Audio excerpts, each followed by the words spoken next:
Olá, bom dia, boa tarde, boa noite. Não sei exatamente que hora você está participando do nosso culto online.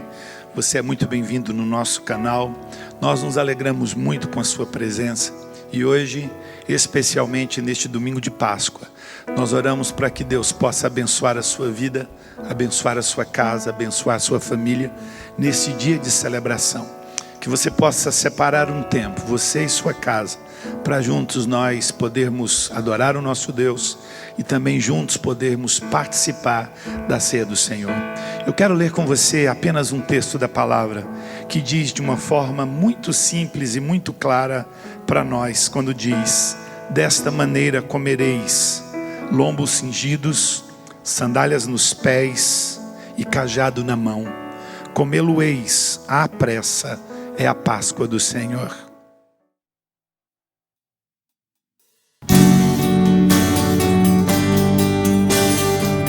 Por que buscais entre os mortos ao que vive?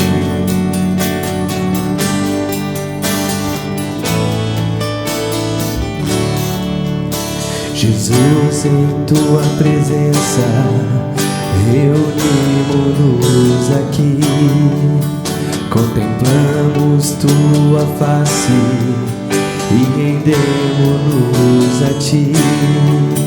Pois um dia sua morte trouxe vida a todos nós e nos deu completo acesso ao coração do Pai. O véu que separava já não separa mais. A luz que outrora apagada agora brilha e cada dia brilha mais. Só pra te adorar e fazer teu nome grande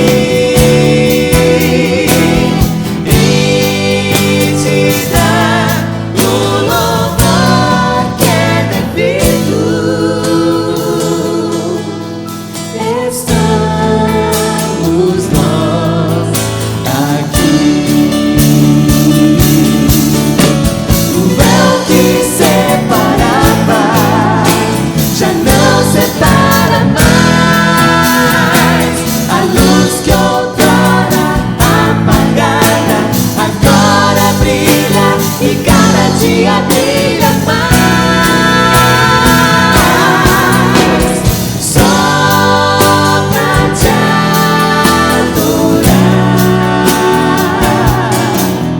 e fazer teu nome grande e te dar o louvor que é devido. Estamos nós aqui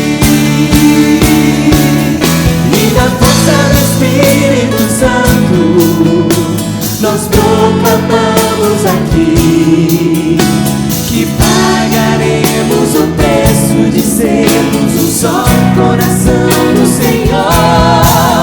E por mais que as trevas militem e nos tentem separar, com nossos olhos em Cristo, unidos iremos andar.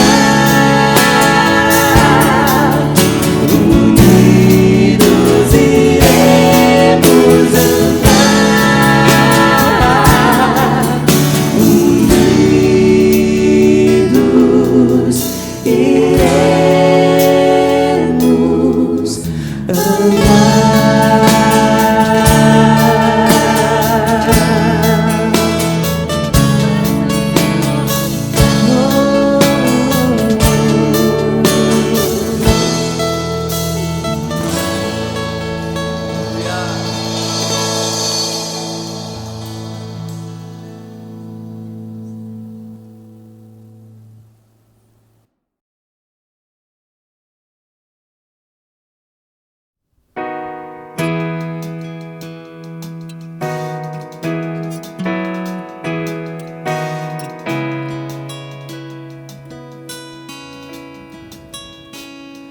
Não há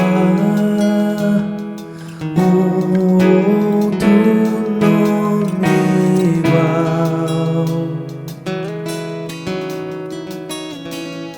maior que a terra, céu e mar. Sua glória todos hão de ver, e a Ele se render. Igual outro não há.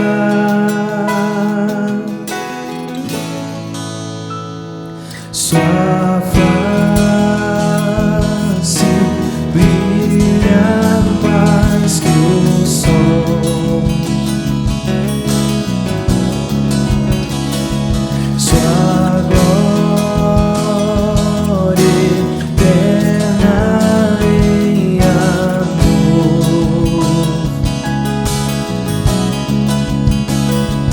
O Rei que soberano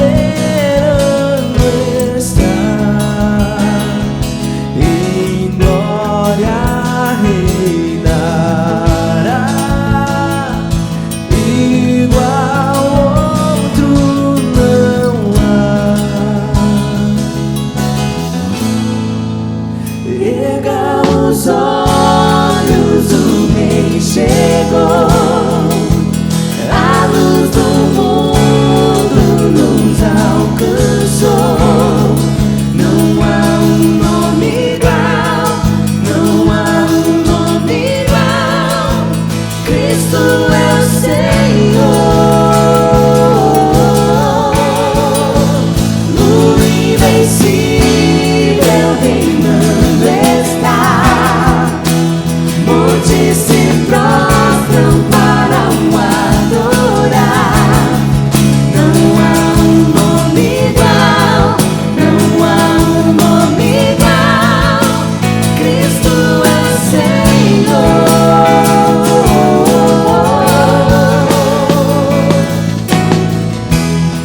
Cristo foi ressuscitado dentre os mortos pela glória do Pai. Assim também andemos nós em novidade de vida.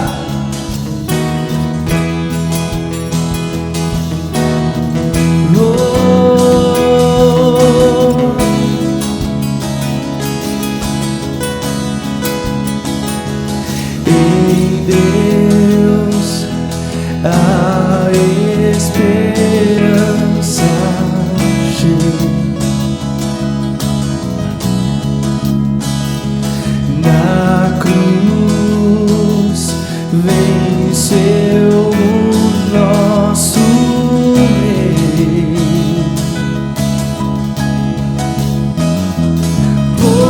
Poder que a morte não venceu.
cadeias se rompem, terra e céu adoram teu nome, o nome de Jesus, o nome de Jesus é santo, santo, santo.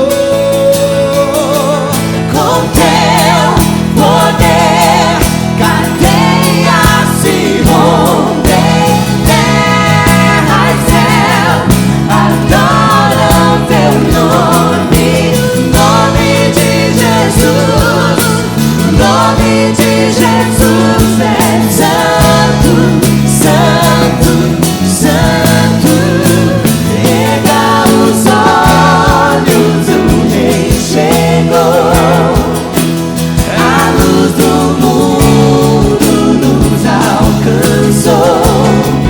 Não há um nome igual, não há um nome igual, Cristo é Senhor.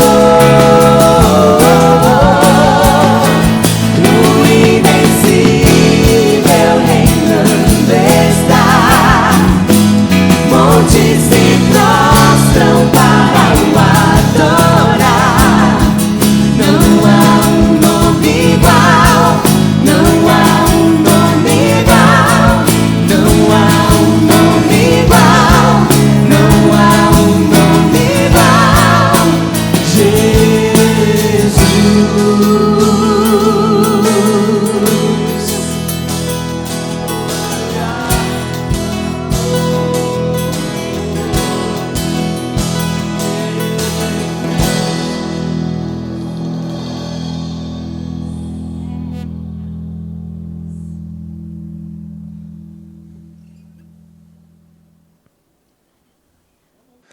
Nós estamos disponibilizando para você os números da conta da igreja. É um momento muito importante na vida da igreja e nós contamos com as suas orações, mas contamos também com a sua contribuição. Enquanto nós louvamos ao Senhor, enquanto nós adoramos ao Senhor, você tem a oportunidade agora de poder consagrar o seu dízimo, a sua oferta, da forma que nós temos feito. Você pode fazer essa transferência bancária. E eu peço a você que você não deixe de enviar para nós este comprovante dessa transferência ou depósito. Que Deus abençoe você, que Deus abençoe a sua casa, que o Senhor o faça próspero em nome de Jesus.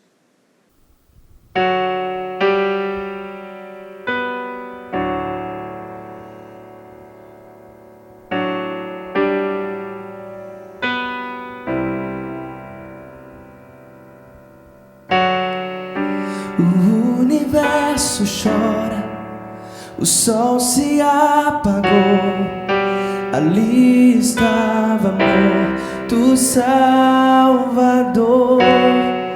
Seu corpo lá na cruz, seu sangue derramou, o peso do pecado ele levou.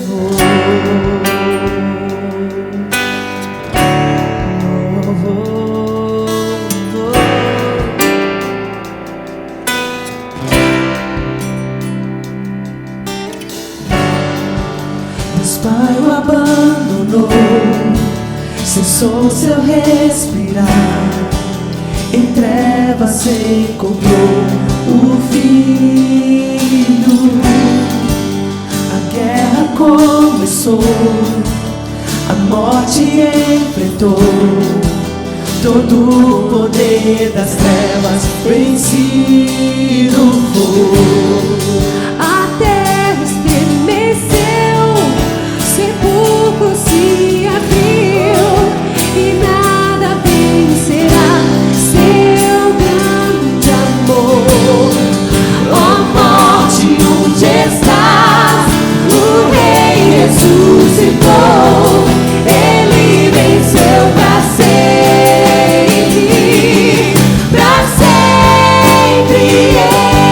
exaltado.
Hoje, sem dúvida nenhuma, é um dia muito especial.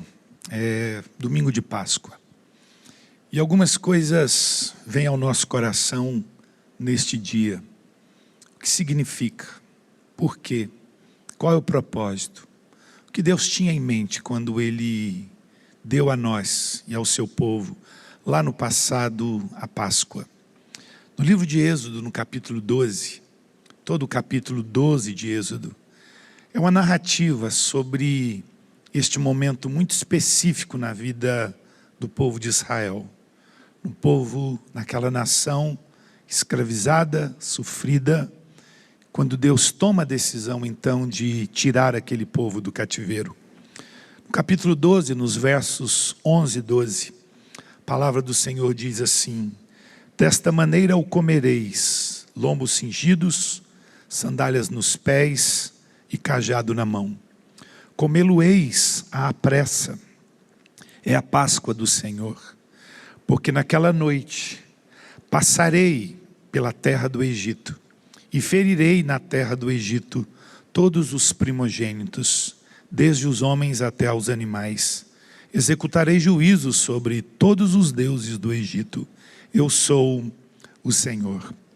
Uma das coisas lindas, gostosas e interessantes de se perceber à luz da palavra de Deus, que o Novo Testamento nós podemos ver algumas citações muito interessantes mostrando algumas coisas sobre o Antigo Testamento.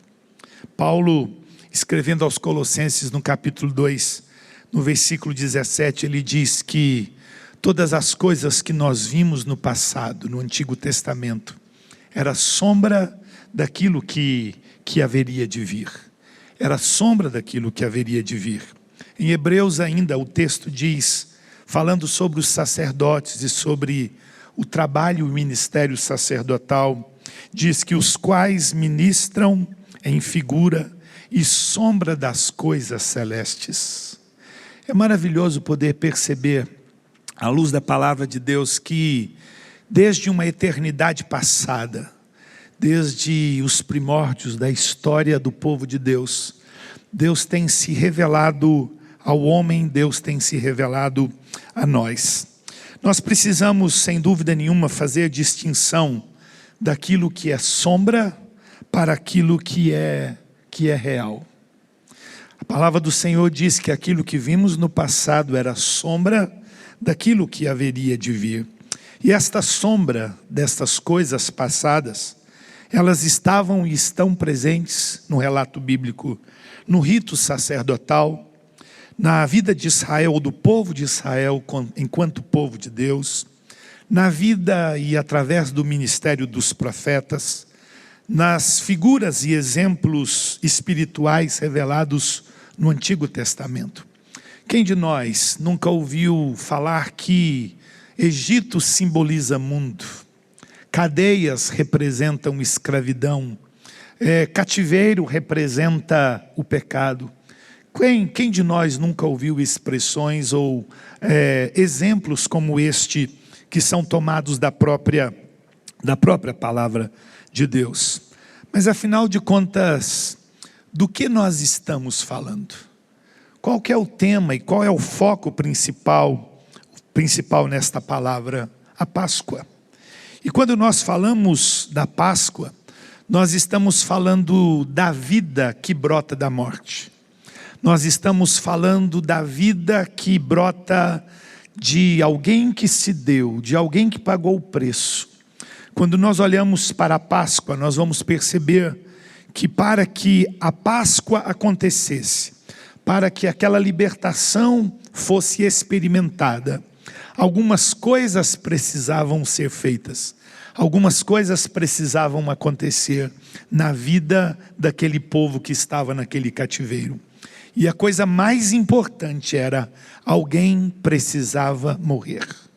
Era necessário a morte de alguém para que a vida pudesse acontecer. Era necessário o sacrifício de alguém para que a vida pudesse acontecer. No capítulo 2, no capítulo 12, no versículo 14 deste texto que temos, o Senhor diz a eles assim: olha, este dia vos será por memorial. E celebrareis como solenidade ao Senhor. Nas vossas gerações o celebrareis por estatuto perpétuo. Deus estava dizendo assim: olha, a partir de hoje, vocês vão fazer isso para todo sempre. Vocês se lembrarão desse dia para todo sempre. O Senhor estava ensinando a eles a nos lembrar, ou ensinando a nós, a nos lembrar dele. Nos fala de memorial, nos fala de eterna memória, nos fala de poder lembrar aquilo que ele fez. E sempre que se diz tais palavras, ou sempre que nós falamos sobre vida de Deus em nossas vidas, nós perguntamos: como isto aconteceu? Com que propósito isto aconteceu? Mas para nós entendermos o que significa essa Páscoa, nós precisamos entender também o contexto em que esta Páscoa foi estabelecida. O momento em que Deus deu a Páscoa ao seu povo. E nós vamos perceber sofrimento, nós vamos perceber abuso, nós vamos perceber açoites, nós vamos perceber opróbrio, humilhação, nós vamos perceber cadeias, escravidão. No capítulo 3 de Êxodo há uma expressão muito interessante, quando a palavra diz assim, que Deus viu a aflição do seu povo e ouviu o seu clamor. Como aquele povo estava, como eles viviam, como eles estavam vivendo, em que condição estavam vivendo ali. Estavam cativos há aproximadamente 430 longos anos.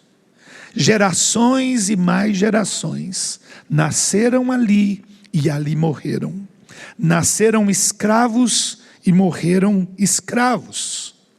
Deus então toma a iniciativa em libertar o seu povo. E em cada uma daquelas pragas que nós vemos no capítulo 7 em diante, cada uma dessas pragas, uma após outra, Deus estava punindo o Egito. Deus estava trazendo juízo sobre aquela nação. Deus estava trazendo juízo sobre a vida daquele povo e daquela gente.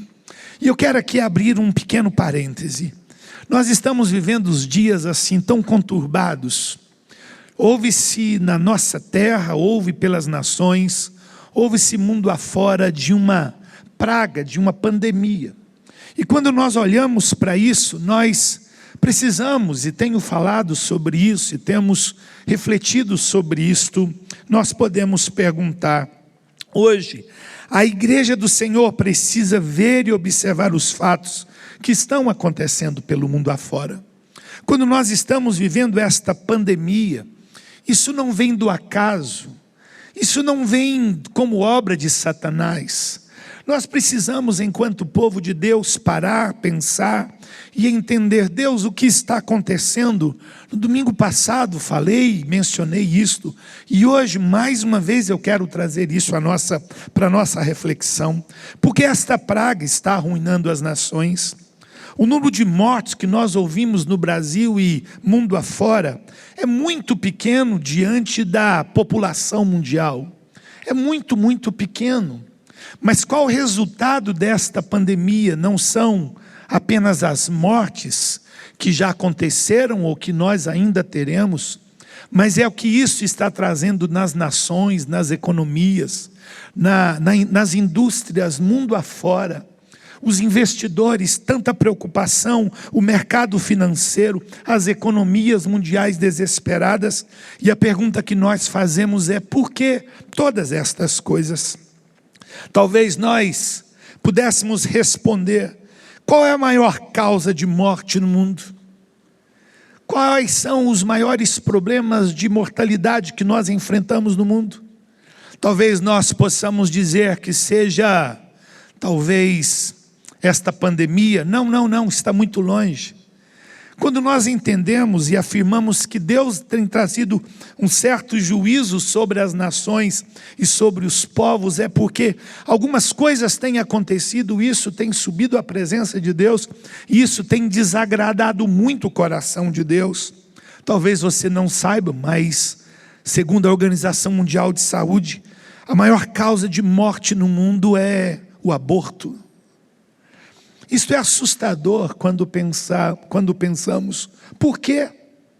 Quando nós pensamos na segunda maior causa de morte no mundo, não são as doenças naturais ou as doenças adquiridas. A segunda causa maior de morte no mundo é a fome. E Deus tem se preocupado com isso. De alguma forma isso tem passado pelo coração de Deus.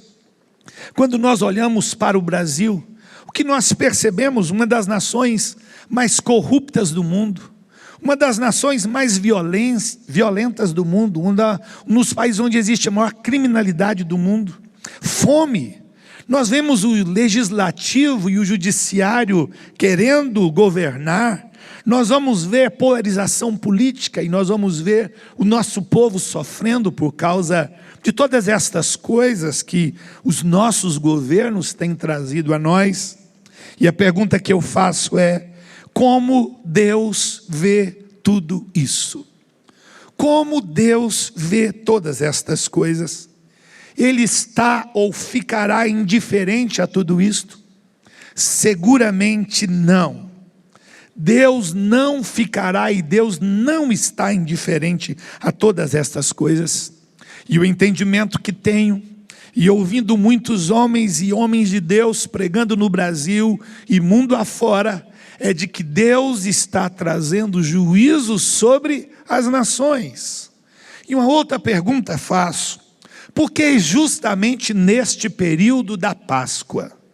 Por que justamente neste período em que todo mundo cristão, toda a cristandade, mundo afora, tem parado e pensado? Nós hoje celebramos a Páscoa, mas hoje nós celebramos a Páscoa em casa, em família, sem podendo sair de casa, em várias e várias nações do mundo. Por que isso está acontecendo neste momento? Assim como nos dias atuais. E Deus tem trazido juízo sobre as nações. Deus trouxe juízo sobre o Egito naqueles dias. Será que isso está claro aos nossos olhos? Será que isso está claro quando lemos a palavra do Senhor? Será que isso está claro no nosso entendimento, na nossa compreensão? Eu sei que alguns poderão dizer, e respeitarei estas opiniões: isso não tem nada a ver, isso é obra do acaso. Escuta, nas coisas de Deus não há acaso. O texto bíblico que nós lemos diante de nós, o verso 29 diz: feriu o Senhor todos os primogênitos do Egito, e hoje o Senhor fere as nações. Por quê? Mais uma vez, eu pergunto por quê? Quando voltamos os nossos olhos para este texto, e nós procuramos compreender o contexto, repito, mais uma vez, porque tais coisas estavam acontecendo, Deus estabelece um novo marco. Deus estabelece um começo novo na vida daquele povo, um novo tempo, um novo calendário. Já parou para pensar na minha vida, na sua vida, nas nossas vidas? Quando houve também um novo começo, quando Deus estabeleceu e determinou na minha vida, na sua vida, na sua vida, na vida de cada um de nós, um novo começo. E sem dúvida nenhuma, creio eu, porque aconteceu comigo e creio que tem acontecido com você, Deus fez exatamente o que fez lá no passado. O versículo 2 nos diz assim: este mês vos será o principal dos meses, será o primeiro mês do ano. Eu acho lindo esta história, como Deus lá no passado, muitos e muitos milênios atrás, Deus pensou que a história do seu povo, a minha história, a sua história teria um começo novo. Mas escute, eles estavam escravizados, eles estavam aprisionados há mais de 400 anos. Como diz, muitos nasceram escravos e morreram escravos. Mas agora Deus toma uma decisão e diz assim: eu estou dando um começo novo para a vida de vocês. Escute, isso não é apenas uma história passada, isto é real, é para aqui e para agora. para hoje, este domingo, dia 12, dia de Páscoa, celebração da Páscoa de 2020. Deus está trazendo e fazendo disso algo novo, algo atual. Deus estabelece através da Páscoa o tempo, o momento, mês e dia mais importante na história de vida daquela nação e também na minha vida e na sua vida. Um novo começo, um novo tempo. É como se ele dissesse: olha, eu estou começando algo novo na vida de cada um de vocês. Eu estou começando algo novo na sua história. Este será o primeiro mês, o mês mais importante. E cada dia deste mês, vocês farão conforme eu determinar e orientar a vocês. Hoje Deus faz o mesmo. Deus faz o mesmo. Hoje nós estamos em casa, em família. Eu tenho a alegria e o privilégio, depois de semanas, poder rever alguns que aqui estão comigo, preparando, ministrando a você, preparando cada canção, preparando cada música, cada louvor. Até tentaram, me forçaram a cantar uma música. Vocês são testemunhas disso.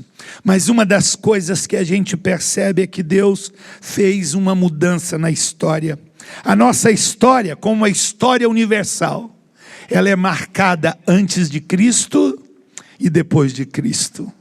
A história atual, o mundo é marcado e há um divisor de tempo, de épocas, de eras. Antes de Cristo e depois de Cristo. A minha vida, a sua vida, a sua vida, a sua vida. Se você parar para pensar, se nós pararmos para pensar, nós vamos descobrir que houve também um marco, um divisor de águas, um tempo que disse antes de Cristo e depois de Cristo nas nossas vidas e na nossa história. Este mês, ou este dia, este momento, este domingo, vos será o principal dos meses. Este dia será um marco na sua vida. Este dia será um dia novo, uma história nova na sua vida. E este marco, ou aquele era um marco, um divisor de águas, um divisor de história, como a data do aniversário. Nós temos um dia que foi marcado na nossa vida e na nossa história. Uma segunda coisa que eu observo à luz deste texto é desta história. Se há um tempo que marca o começo da vida daquele povo e das nossas vidas, nós vamos perceber que esta vida, ela nasce da morte. Ela nasce da morte. Alguém precisava morrer. Alguém morreu para que outrem pudesse ter vida. E os versos 5, 6 e 7 deste capítulo 12 de Êxodo nos diz assim: o cordeiro será sem defeito, macho de 1 ano. Podereis tomar um cordeiro ou um cabrito, e o guardareis até ao 14º dia deste mês. E todo o ajuntamento da congregação de Israel o imolará no crepúsculo da tarde. Tomarão do sangue e o porão em ambas as ombreiras e na verga da porta, nas casas em que o comerem. É Páscoa. Hoje nós percebemos uma Páscoa que não é Páscoa. Nós percebemos que, de certa forma, a Páscoa verdadeira foi adulterada, profanada. Trocaram a Páscoa em ovo de chocolate, em coelhinhos. E nós, de alguma forma, nós estimulamos isto. De alguma forma, nós transmitimos esta inverdade. De alguma forma, nós transmitimos isto a outras gerações.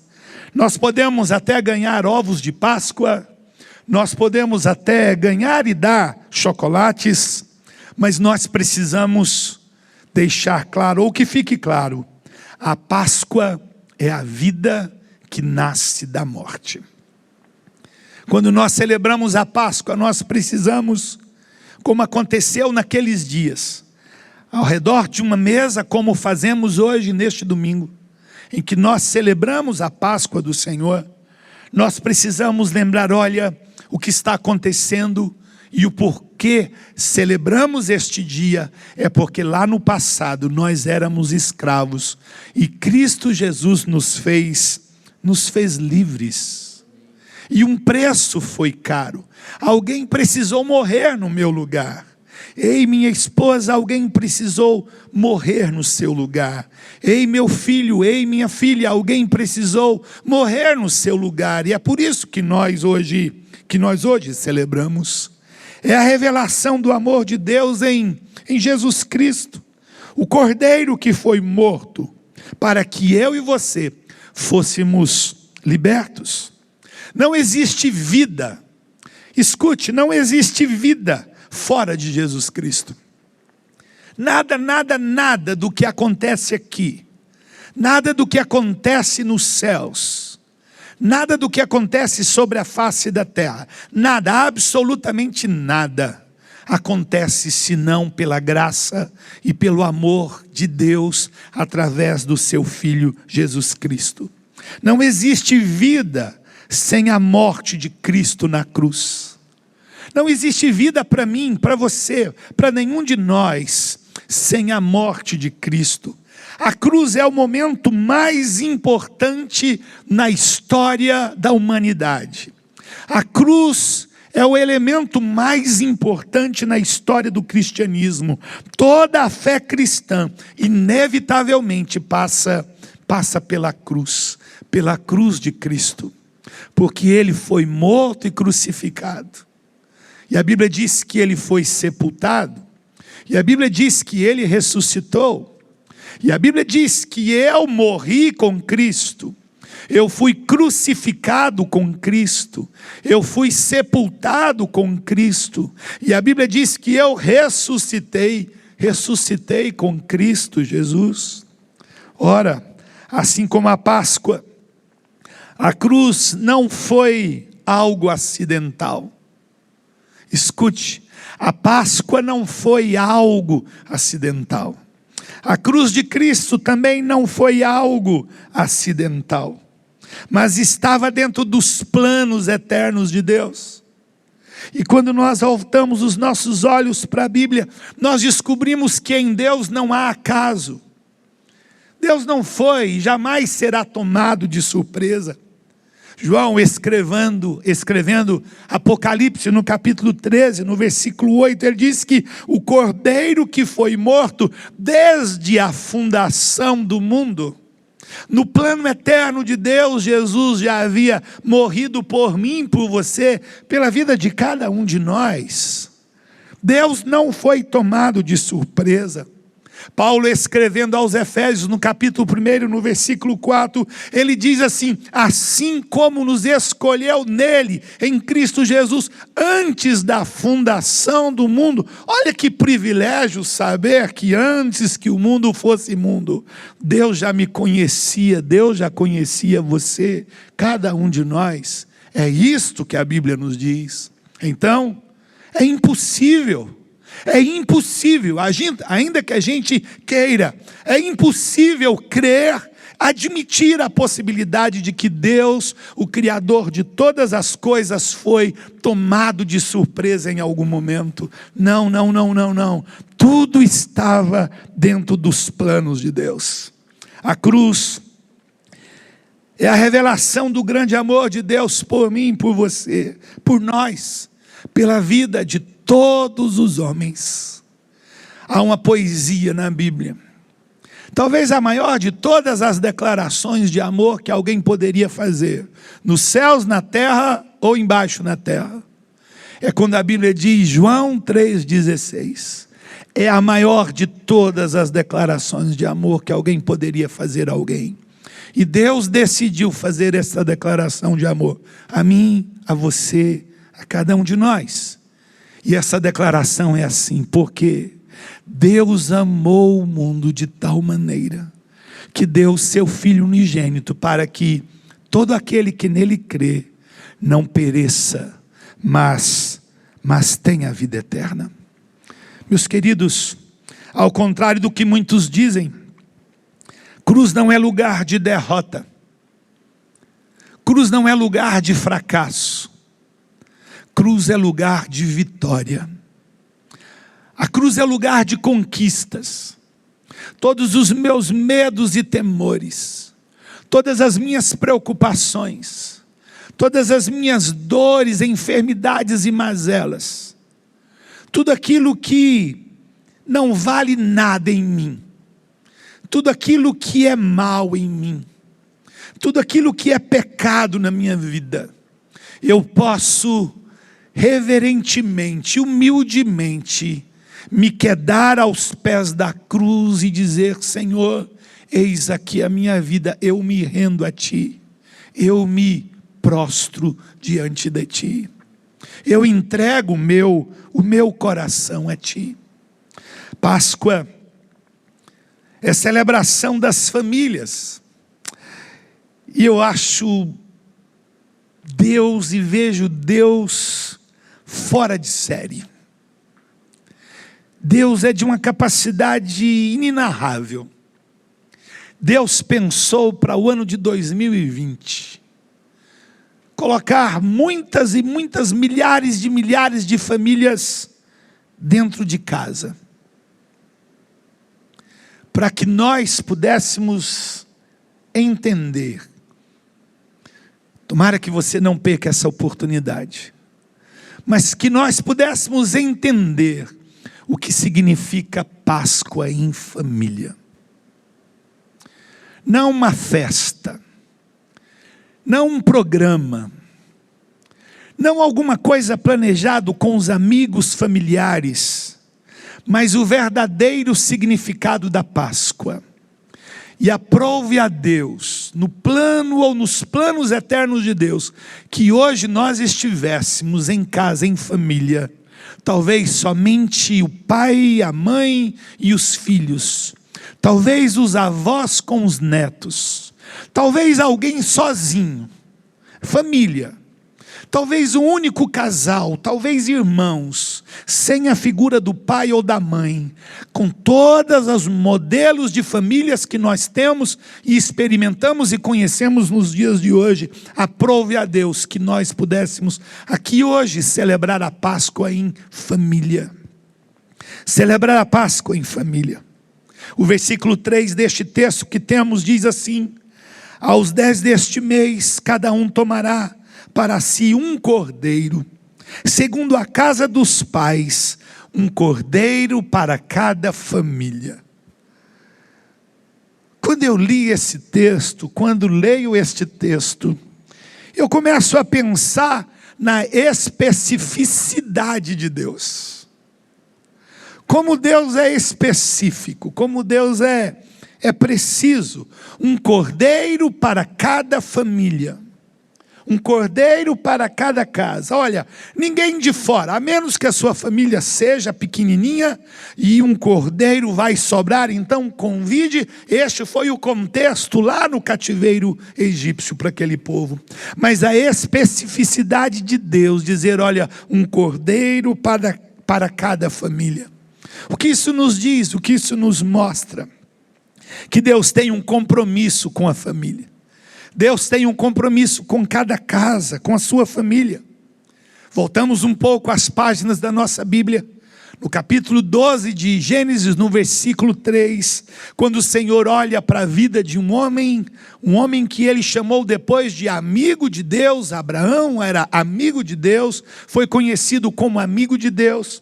Quando Deus diz para Abraão, ainda no cativeiro dos seus pecados, façamos essa distinção.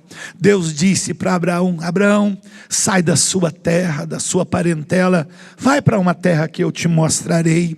E no versículo 3 o Senhor diz assim: em ti serão benditas todas as famílias da terra. A promessa feita àquele homem agora está presente aqui no livro de Êxodo. Deus está dizendo: abençoarei as famílias. E aqui mais uma vez Deus está reafirmando o seu compromisso em dizer: olha, eu tenho um compromisso com as famílias. Um cordeiro para cada família. Eu repito, qual era o contexto em que eles viviam? Qual era a situação em que eles estavam vivendo? De novo, sofrimento, abuso, açoites, opróbrio, humilhação, cativeiro, injustiça. E agora Deus toma a decisão de agir em favor do seu povo. Deus toma a decisão de tirar aquele povo do cativeiro. E como Deus o faz? Como Deus faz isto? E eu acho interessante, porque Deus dá a eles algumas orientações muito específicas, muito precisas. E o Senhor diz a eles: olha, reúnam em família. Reúnam em família. Eu quero fazer e mostrar alguma coisa interessante para vocês. Era como se Deus estivesse dizendo isso. Um cordeiro para cada família.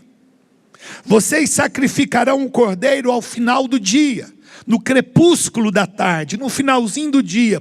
O Senhor disse: vocês sacrificarão este cordeiro. Comam tudo até o amanhecer. O Senhor disse: vocês vão assar este cordeiro, vocês vão comer durante a noite, vão comer tudo até que o dia amanheça. E se sobrar alguma coisa, será tudo queimado, nada poderá sobrar. E eu acho mais interessante algumas coisas nessas orientações que o Senhor diz a eles: comerão com os lombos cingidos, ou seja, vestidos.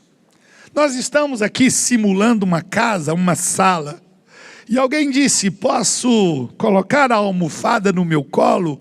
E eu estou vendo que todos estão com a almofada no colo.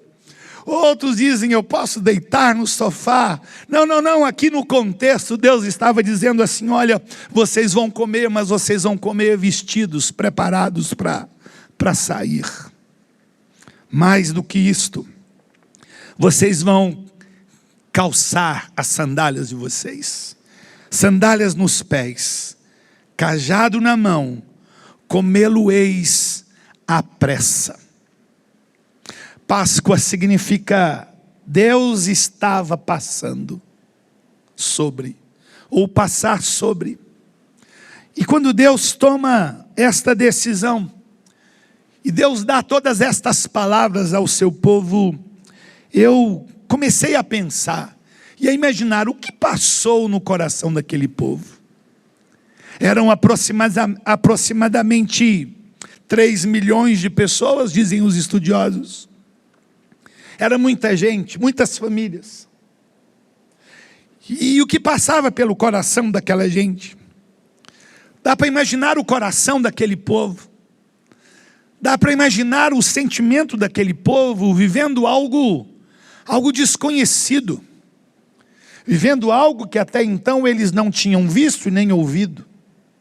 Eles estavam acompanhando até então 9 pragas que tinham vindo sobre o Egito, e todas elas presenciaram e eles viram também, enquanto povo de Deus. Algo novo, algo desconhecido. Era Deus agindo, era Deus fazendo, era Deus trabalhando. Mas eu fico pensando o que passava pelo coração daquela gente. Todos eles guardados, qualquer semelhança é mera coincidência aqui. Todos eles guardados dentro de casa. Nós não estamos falando de coronavírus, ok? Mas olha o medo.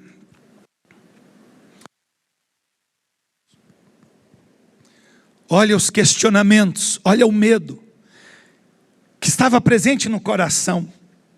Eu imagino perguntas do tipo: o que vai acontecer?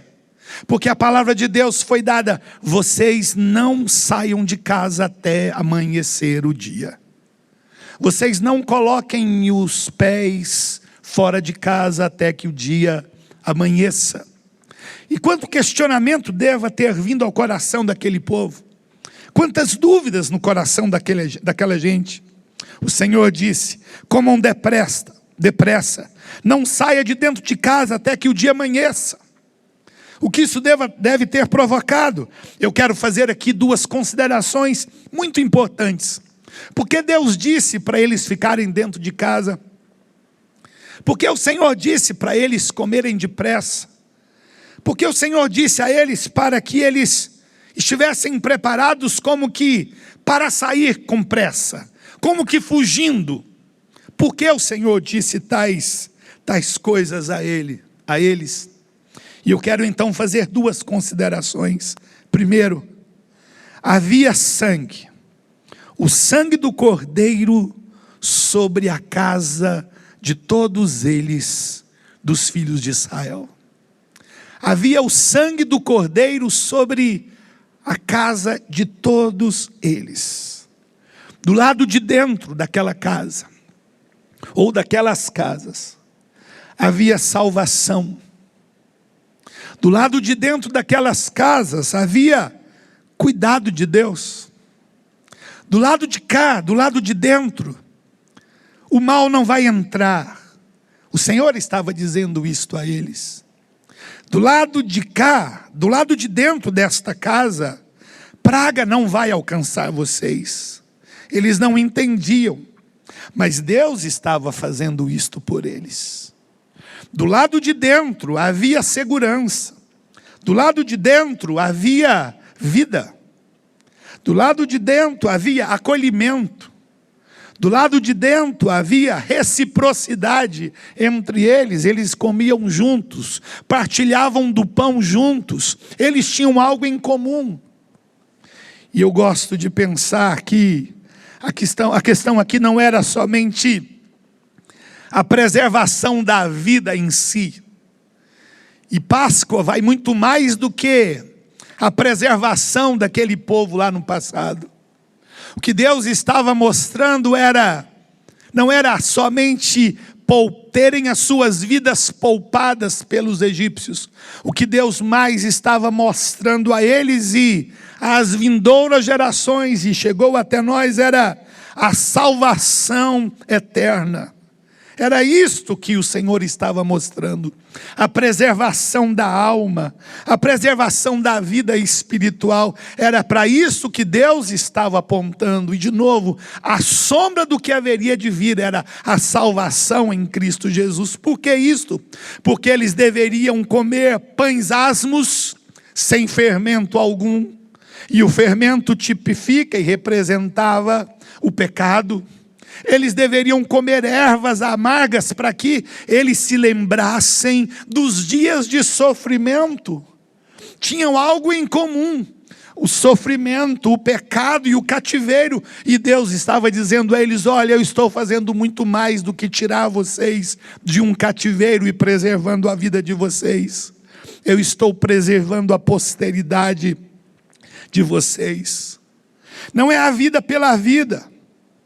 É a vida em Cristo Jesus, uma vida que nasce quando alguém crê, quando eu, você, cada um de nós, quando alguém crê no Filho de Deus. Para nós, nos nossos dias, isso está muito claro, mas para eles lá no passado, era sombra. Era sombra. A primeira coisa então que eu quero considerar: do lado de cá havia vida, havia segurança. E a segunda coisa, ou melhor, perdão, quando Jesus participou da última ceia da Páscoa, na Páscoa, antes de ser preso e crucificado, Jesus diz assim, o texto de Lucas no capítulo 22, nos versos 19 e 20, diz assim: e tomando um pão, tendo dado graças, o partiu e lhes deu, dizendo: isto é o meu corpo oferecido por vós, fazei isto em memória de mim. Semelhantemente, depois de cear, tomou o cálice, dizendo: este é o cálice da nova aliança no meu sangue, derramado em favor de vós. Quando Lucas registra essas palavras sobre a última Páscoa que Jesus participou, antes de ser preso, crucificado e morto, Jesus faz algumas declarações, ou uma declaração muito interessante à luz desse texto. Ele diz assim: eu desejei muito comer com vocês esta Páscoa. E aí Jesus então dá o pão e dá o vinho aos seus discípulos. É interessante que quando ele come aquele pão e ele toma aquele vinho, Jesus disse assim: este é o meu corpo que é dado por vós, este é o meu sangue derramado por vós, Fazei isto em memória de mim. Agora não mais aquele cordeiro pascal, aquele cordeiro que foi sacrificado nos dias do cativeiro no Egito. Mas agora Jesus está dizendo, eu sou o cordeiro de Deus, como João declarou, que tira o pecado do mundo. Ele diz, comei de mim, comei da minha carne, bebei do meu sangue. Como Jesus expressa e declara de uma forma tão clara para nós no capítulo 6 de João. A segunda coisa que eu quero colocar para você, se na primeira havia o sangue do cordeiro sobre aquelas casas, e por isso havia segurança na casa dos filhos de Israel, do lado de fora das suas casas havia juízo de Deus, havia destruição e havia morte. Você consegue imaginar a dor presente no coração daquela gente? Você consegue imaginar um pai e uma mãe levantar de manhã, acordar durante a noite e perceber que o seu filho primogênito já não tem mais vida? Quando eu estava meditando nesta palavra, eu confesso para você que eu fiquei muito consternado. E uma dor entrou no meu coração quando eu pensei na dor desta gente. E mais uma vez, Deus estava trazendo juízo sobre aquela gente. O texto no versículo 30 diz que levantou-se Faraó de noite, ele e todos os oficiais, e todos os egípcios, e fez-se grande clamor no Egito, pois não havia casa em que não houvesse morto. Meu Deus, por que isto? Por que tamanha dor? Mais uma vez eu digo, não é a vida pela vida.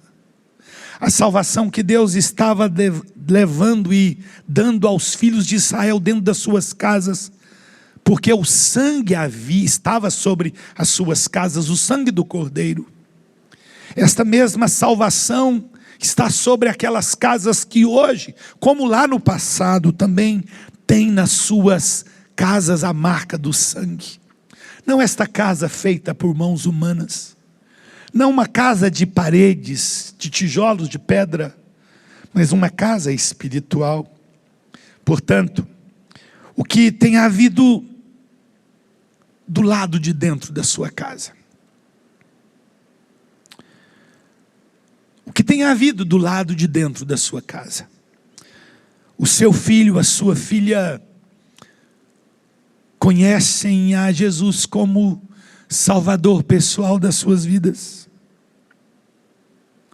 Os seus pais conhecem a Jesus como Salvador pessoal das suas vidas?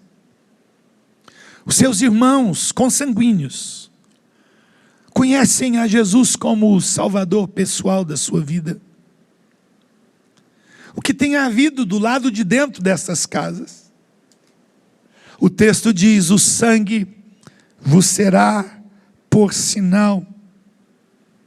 E você, meu amigo, você, minha amiga, você conhece a Jesus como Salvador pessoal da sua vida, como Senhor da sua vida, como seu amigo pessoal? A Bíblia é um relato das histórias, de fatos, que foram preservados a nós, mas é a revelação de Deus ao homem, a mim e a você. A Bíblia tem este cuidado de revelar Deus a cada um de nós. Eu quero concluir. A Páscoa apontava e aponta para a cruz. A Páscoa apontava e aponta para a cruz. Revela-nos o propósito eterno de Deus em salvar cada vida e cada família, como a minha e como a sua família. Este é o propósito de Deus. No Evangelho de João, no capítulo 11, no versículos 25 e 26, quando Jesus se encontra com aquelas irmãs, Marta e Maria, que haviam perdido seu irmão Lázaro, Jesus diz a Marta, disse-lhe Jesus: eu sou a ressurreição e a vida. Quem crê em mim, ainda que morra, viverá. E todo o que vive e crê em mim não morrerá eternamente. Você entende isto? Você crê nesta palavra? Nós cremos nesta palavra. Eu gosto muito da cruz. Pessoalmente gosto.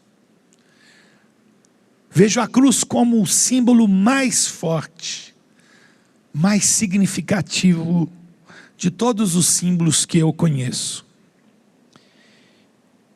Mas eu gosto da cruz vazia. A cruz de Cristo está vazia. E ela me faz lembrar que Ele ressuscitou. A cruz de Cristo está vazia. E ela me faz lembrar que Jesus ressuscitou. Eu quero hoje, neste dia, desejar a você uma feliz Páscoa. Uma Páscoa plena. Uma Páscoa em que o sangue do Cordeiro esteja presente. Nos umbrais e na verga das portas. Não, sobre a sua vida. Que você hoje, neste momento, possa tomar a sua casa, a sua família, tomar a sua esposa pela mão, tomar os seus filhos, os seus pais, tomar as pessoas que você tem hoje em família e dizer assim: Senhor, eu te agradeço porque antes que o mundo fosse mundo, antes que as coisas fossem conhecidas e reveladas, eu te agradeço por saber que o Senhor já havia morrido em meu lugar. Eu quero, Senhor, te agradecer com a minha família. Agradecer ao Senhor porque o Senhor nos salvou. Salvou a mim, salvou a minha casa. Talvez você diga: mas eu não conheço Jesus assim. Aqui e agora, neste lugar, neste momento, você pode dizer assim: Senhor, eu entrego a minha vida ao Senhor. Eu o recebo como Salvador e Senhor da minha vida. Eu te agradeço, Senhor, porque com amor eterno o Senhor me amou. E eu hoje quero então receber e ter Jesus na minha vida como meu Senhor e Salvador. Que Deus o abençoe, em nome de Jesus.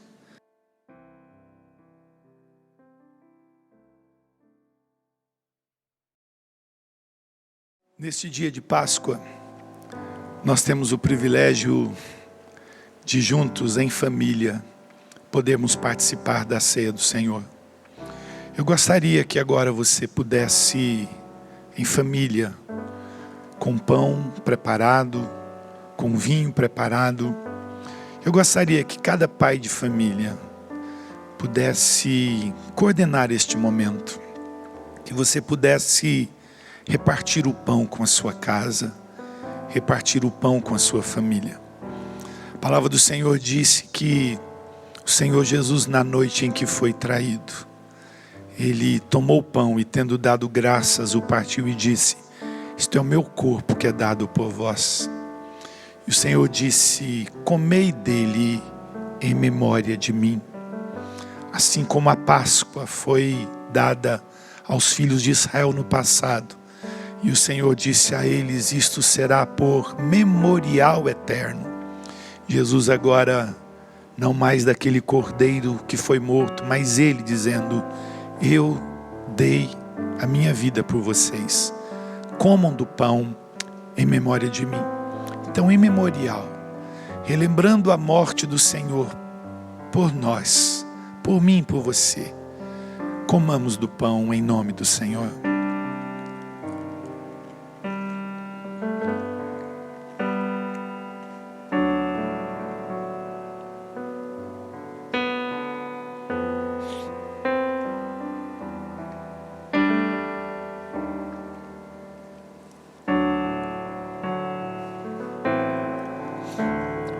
Depois de haver ceado, o Senhor pega o cálice e diz: este cálice é a nova aliança no meu sangue. Se o corpo do Senhor foi moído, esmagado por nós, agora Jesus está dizendo aos seus discípulos naquela ceia, na última Páscoa que participou com eles: este é o meu sangue que é derramado por vós. Bebei deste cálice em memorial, relembrando de mim. Em memorial, irmãos, bebamos do cálice em nome do Senhor.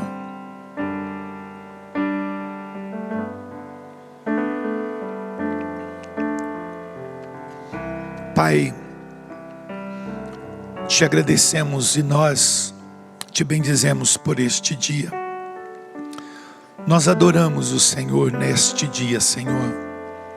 Nós glorificamos ao Senhor porque neste domingo de Páscoa nós podemos participar da mesa do Senhor, comer do pão, beber do cálice, em família. Obrigado, Deus, pela vida de cada família que nós alcançamos hoje.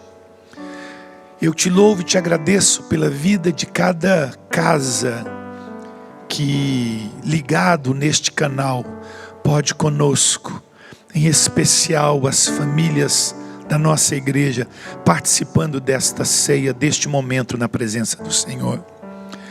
Deus, nós oramos para que a graça do Senhor, para que a paz do Senhor esteja presente em cada lar, em cada casa.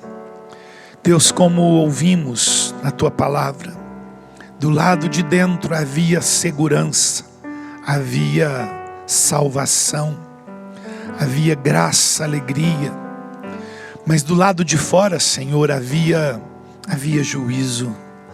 Deus, nós oramos hoje e pedimos que a misericórdia do Senhor vá lá fora, fora das nossas casas, naquelas famílias hoje, ó Deus, que estão em desesperança, aquelas famílias, Senhor, que estão passando por momentos difíceis, por trevas, por angústias, por dor, por perdas. Eu oro neste dia especificamente por aqueles que estão preocupados, angustiados, temerosos, por esses dias que nós estamos vivendo. Ó Deus, muitos impossibilitados de ir e vir, ó Deus, presos em suas casas, recolhidos em suas casas.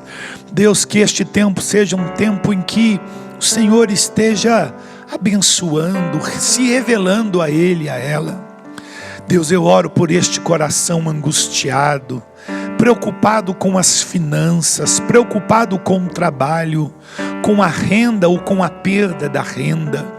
Eu oro por este homem de negócio, por este investidor, por este profissional, por este empresário. Senhor, alcança o coração dele e dela agora, e que ele possa descansar em Ti.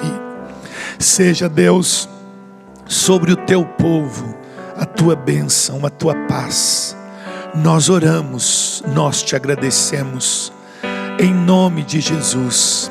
Muito obrigado, Senhor, por poder permitir a nós o comer do pão e o beber deste cálice. Comemos em memorial, relembrando do que o Senhor fez por nós na cruz do Calvário, quando o Senhor nos salvou. Muito obrigado, Senhor, por tão grande salvação. Oramos agradecidos em Teu nome, Jesus. Amém e amém.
verbo se fez